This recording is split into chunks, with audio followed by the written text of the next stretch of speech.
Hello, Libra. It's OMG Tarot, and this is your someone secretly talking about me? Well, you. Tarot card reading. So we're going to start with astrology reading cards, as I always do, to figure out whose sun, moon, rising is talking about me. If not, who's this shady character that is giving off vibes of each sign that I pull talking about me. Then we're going to do a tarot card spread, figure out the what, the when, the who. Right, here we go. Your first card is Virgo. The energy around you is dutiful, hesitant, and humble, with a discriminating, diligent, and painstaking air. You got a Virgo talking about you? Really, Virgo? You want to be talking about people like that? Your dear friend, the Libra, who you usually cusp with? Well, they are. And they could be talking about you with matters related to work, health, routine in some sort. Somebody, I'm tired of you not picking up your jammy jams. Then we have Capricorn energy. Ooh, double earth energy talking about you. It could be some nitpicky energy.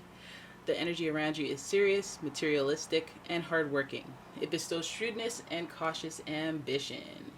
Okay, those are observational people. And we're talking about this work-life thing, because it feels like we got Pentacles energy, we got work. We got work-life. Boom, sensitivity here. The energy is emotional, sensitive, caring, and loving. It may concern family, a mother, or a child. Well, a lot of companies like to tell you that it's a family up in here. Do you fire your family? Huh? You ever fire your family? Okay, so some people do.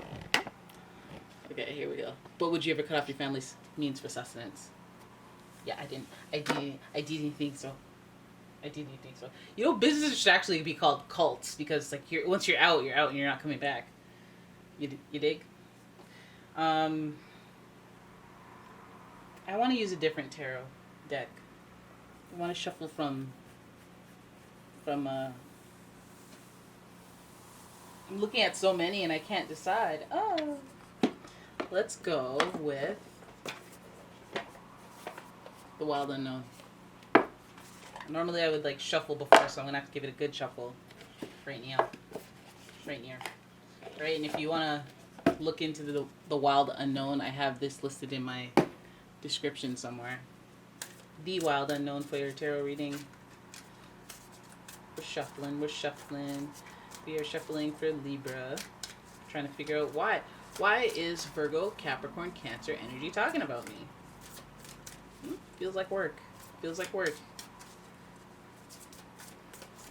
But what is it? La, la, la, la. La, la, la. Okay, here we go. Your first card, the Father of Cups, the King of Cups. Oh, yeah.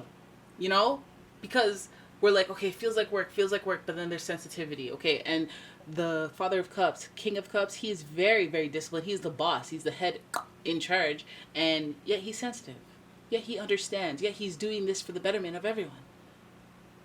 Why is it so not in focus? If you ain't in focus, you better get in focus. Now that energy is somebody who cares about you, who is a leader, that's like mentor energy, father. Fathers care about you, and they'll give you the discipline energy. And same thing, Capricorn energy is father energy. So we see an authority of some sort talking about you.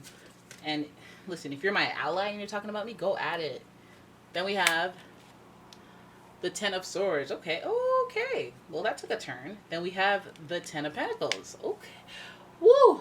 Saved. But first of all, wow, 2 tens and a king. It seems like someone's talking about you and they're going to switch some stuff up for you.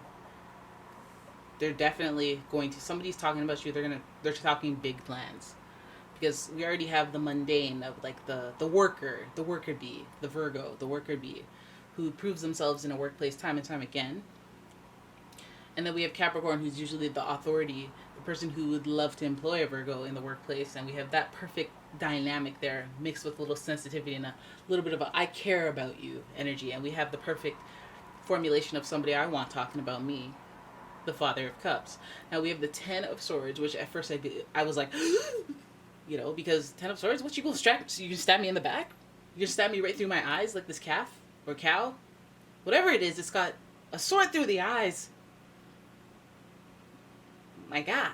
But anyways, the sword, Ten of Swords has never really been the most pleasant card. It's the marking of an end, you know, the destruction, the devastation of that end, the betrayal of that end, the backstabbery, the ending of that end, the extraness of the ending. But then we follow it up with the Ten of Pentacles, which is like, hey, we're winning. So I feel like this is reminiscent of somebody who has to quit a job that they love for a 6-figure job. Hey, you know, it's really sad and it feels like a big upset, but at the same time, cha-ching, cha-ching. Listen, Capricorn energy would do it. Capricorn energy would do it. But there's no telling with the Father of Cups, the caring is a factor. I feel like someone's talking about you and they're talking about, they're talking about either you taking off for a new job or a new opportunity, ending something to start something new. And this is a person who is in authority relative to you. Or they're just talking about, let's do it big.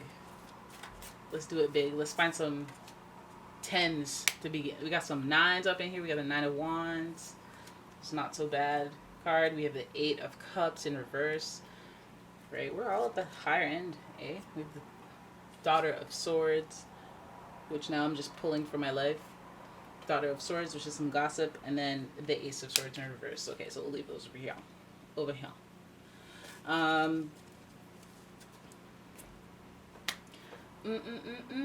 Father of Cups, somebody's talking about you. Somebody's talking about you, and they're... Listen. We already talked about how you could go from downhill to uphill in the blink of an eye, instantly at the same time. Hey, you're fired, but you're hired at my new company and I'm paying you 3 times. You're like, but nothing, listen, that's for the sake of example. It's obviously not that dramatic, but I mean, it could be. 10 of Pentacles is a card of like wealth, and we were already talking about the workplace when we mentioned Virgo and Capricorn and the Father of Cups. And as much as some opportunity, like this is like moving from one department that was destroying your soul to a new department that is going to give you a raise and make you happy. Like those types of transformations, those types of back-to-back insta transformations. We have the 9 of Wands here, which reminds us of the labor, the hard work, the walking up these stairs that have twigs and stuff in it. So it's going to be an ordeal and everything, and putting in a lot of extra work. So with new opportunities comes new responsibility. Some of you guys are intimidated by that, but I always feel like it's just that self-doubt that you have right before you're about to, right before it's about to be on. Oh, it's on.